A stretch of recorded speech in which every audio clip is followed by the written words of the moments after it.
I don't want to bury the lead here. I have talked a little bit about this in some other places, but I did get a free trip basically to San Diego. I got my airfare and my hotels covered, and the reason I did this was actually another friend of mine, Neil Redkay, who does travel rewards hacking on credit cards, and it was almost a little too good to believe, and he walked me through it, and I slow played it for a while, and then finally when I pulled the trigger on it, I was really happy. Now, this is not something that I immerse myself in like some people, and I'm probably going to get these numbers wrong a little bit and understand that these numbers are from a couple years ago, so I don't know exactly what the incentives are.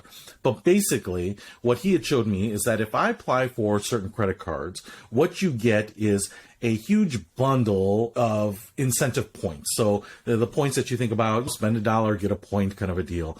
And on this one credit card, it was an 80,000 point bonus for signing up if you did some things over the next 3 months.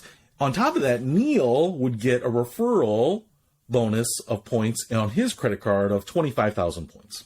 So I signed up, he got that, I got my 80,000 points in an escrow account, because what you have to do is you have to spend something like $3,000 over the next 3 months on the credit card, and you will get a point for each dollar you spend. So do that, and all of a sudden at the end of 3 months, I have 83,000 points on my credit card.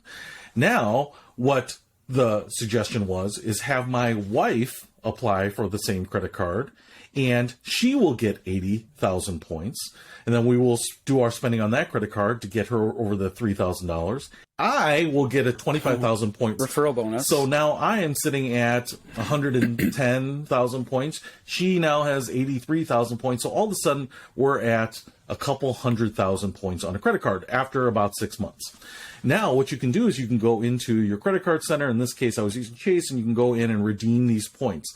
And sometimes they will have some specials. So what ended up happening was if I transferred these points to United, and I'm not sure if United is offering the bonus or Chase was offering the bonus, and I've heard it works sometimes that British Airways might do it or whoever, but they were offering a 25% bonus on points if you transfer the points to the airlines. So I transferred something like 100,000 points. That became 125,000 points with United.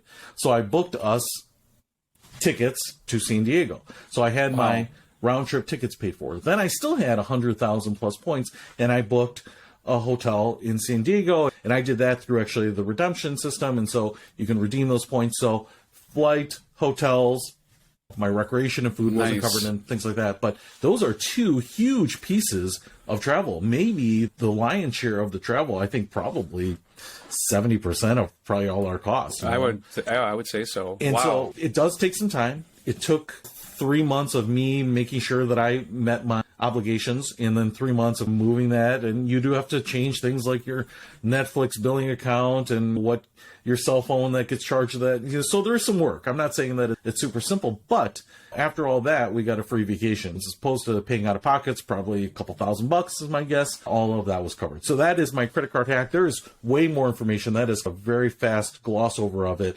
But there are people who dive deep and figure out where to transfer points and where to get them. It definitely works. I did it myself. Wow.